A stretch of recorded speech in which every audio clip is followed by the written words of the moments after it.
फिर से आपका अपना यूट्यूब चैनल स्टडी एनीबॉडी में आपका स्वागत है। तो आज हम इस क्रैश कोर्स के दूसरे एपिसोड में कुछ महत्वपूर्ण प्रश्न के बारे में बात करेंगे। जैसे कि पिछले एपिसोड में बात किए थे वैसे ही इस वाले एपिसोड में भी बात करेंगे। तो जो अभी तक हमारे पहले एपिसोड नहीं देखे हैं तो आपको डिस्क्रिप्शन या फिर कमेंट बॉक्स में मिल जाएगा, आप वहाँ से जाकर देख सकते हैं। तो वीडियो को जो है ज़्यादा से ज़्यादा शेयर करना है, दोस्तों के पास भेजना है, और अभी तक हमारे चैनल स्टडी एनीबॉडी को सब्सक्राइब नहीं किए तो सब्सक्राइब कर देना, साथ के साथ बेल आइकन भी दबा देना। तो वीडियो को करते हैं शुरू। तो सबसे पहले हम बात करते हैं एक अंकीय प्रश्न के बारे में, यानी कि MCQ यानी कि ऑब्जेक्टिव टाइप्स क्वेश्चंस के बारे में।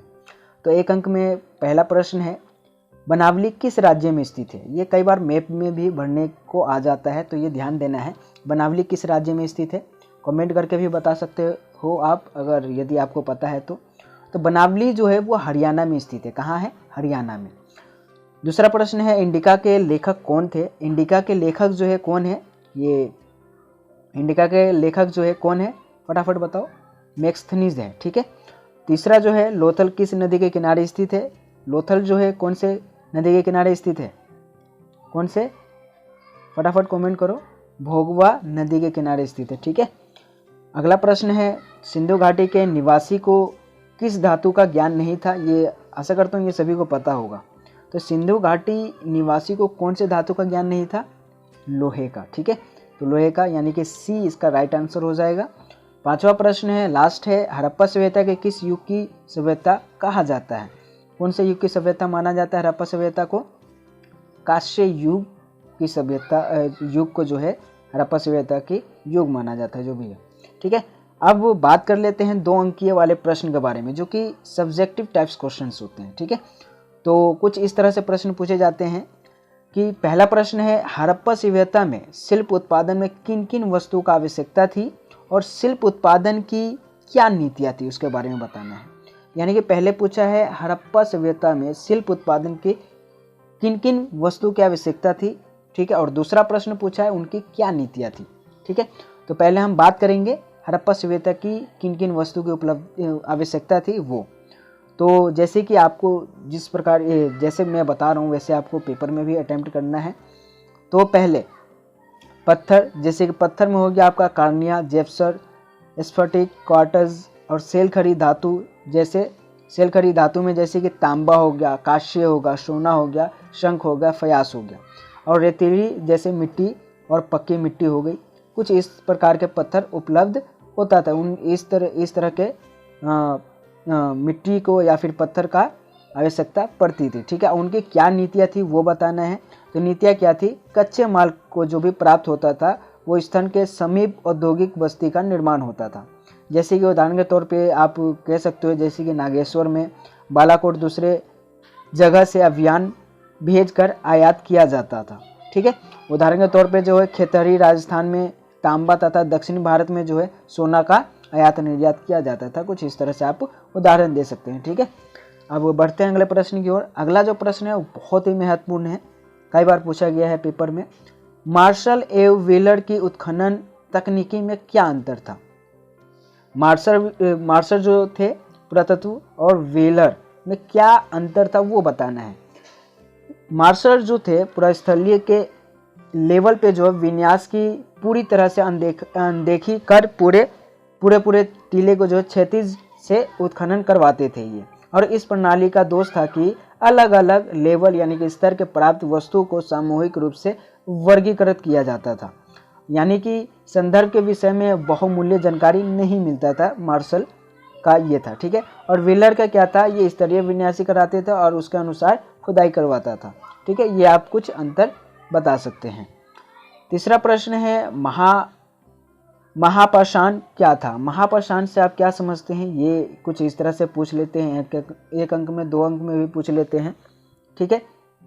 तो महापाषाण क्या होता था, ये बड़े बड़े पत्थर होते थे और प्रथम शताब्दी यानी कि पहली शताब्दी से लेकर प्रथम शताब्दी ईसा पूर्व में जो है कब्र के पास रखे जाते थे। ये महापाषाण पत्थर टाइप के कह सकते हो आप, ठीक है। और चौथा जो प्रश्न है वो धम्म महापात्र कौन थे।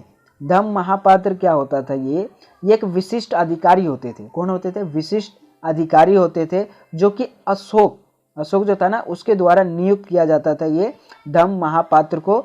और धम्म जो भी है इसका संदेश जो है प्रशांत करना होता था धम्म महापात्र को। ठीक है, तो यानी कि ये आपको इस तरह से बताना है, ये विशिष्ट अधिकारी थे। टू द पॉइंट बता दो। ठीक है, उसको थोड़ा बहुत डिफाइन कर दो, नंबर पूरे मिल जाएंगे।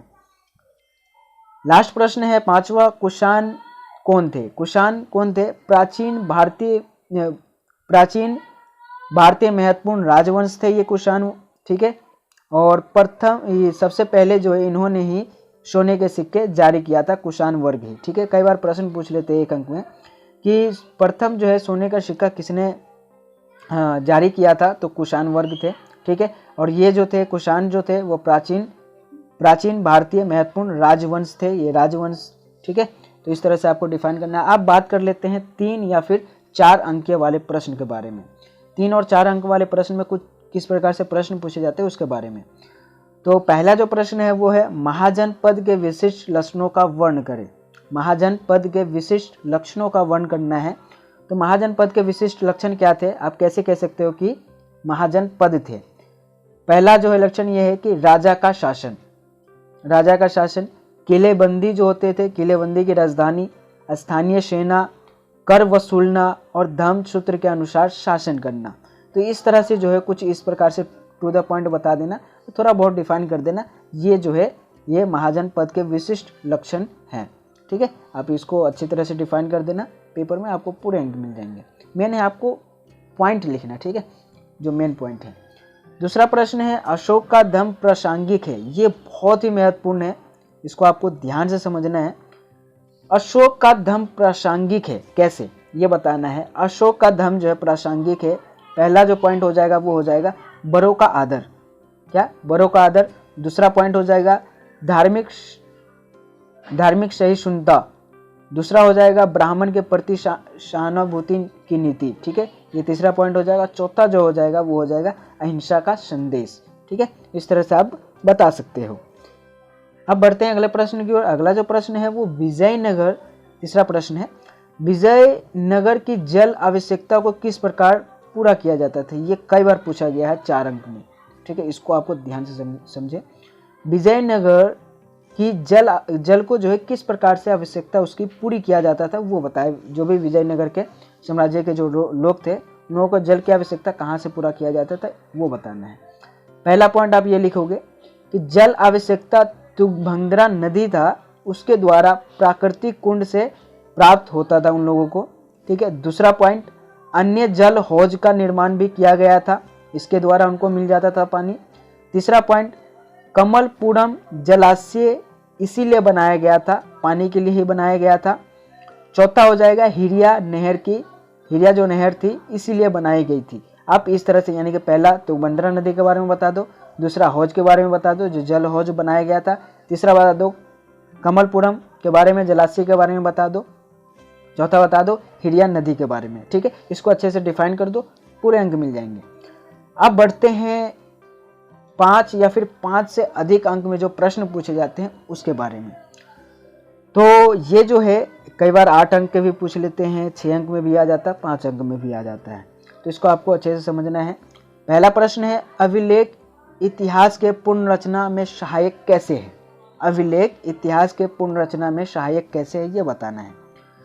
तो अभिलेख जो है इतिहास के पुनर्रचना में कैसे सहायक, जैसे कि इससे जो है प्रशस्ति के बारे में पता चलता है, यानी कि राजा जो है किस प्रकार से उपलब्धियां, मतलब कि जो भी उपलब्धियां ज्ञान होते थे उसके बारे में पता चलता था। दूसरा तत्कालीन लिपि एवं भाषा का ज्ञान होता था। तीसरा हो जाएगा भूमि अनुदान एवं आर्थिक स्थिति का ज्ञान के बारे में पता चलता है, सहायक थे ये। साम्राज्य सीमा विस्तार का ज्ञान इससे सहायता मिलती है, ये मिलता है। ठीक है, साम्राज्य की धार्मिक, और लास्ट जो पॉइंट हो जाएगा वो हो जाएगा सामाजिक स्थिति का ज्ञान। तो आपको जो ये जो की पॉइंट है ये आपको पेपर में शामिल करना है। ठीक है, आपको इसको जो अच्छे से डिफाइन करना है। ठीक है, आप इसे कहीं नोट भी कर सकते हो, या फिर आपको जो है इसका लिंक जो है पीडीएफ का लिंक आपको डिस्क्रिप्शन में मिल जाएगा या फिर कमेंट बॉक्स में मिल जाएगा, आप वहाँ से जाकर देख सकते हो। ठीक है, पीडीएफ डाउनलोड कर लेना। अच्छा, अगला जो प्रश्न है वो है दूसरा है विजयनगर साम्राज्य में मंदिर की मुख्य विशेषता का उल्लेख करना है। विजयनगर साम्राज्य जो थी उसके मंदिर के क्या विशेषता थी, मुख्य विशेषता, वो बताना है। ये कई बार 8 अंक में पूछा गया है, तो इसको ध्यान से समझिए। पहला पॉइंट आपको ये लिखना है, वास्तुकार इंडो यानी कि इस्लामिक वास्तुशैली से प्रभावित थे। दूसरा पॉइंट, मंदिरों का विशाल संरचना थी। ठीक है, मंदिर का जो है विशाल संरचना थी, जैसे कि आप पढ़ रखे हो। ठीक है। तीसरा, गोपुरम और मंडप का निर्माण किया गया था, जैसे कि सभा मंडप के बारे में बता सकते हो, गोपुरम के बारे में बता सकते हो। ठीक है।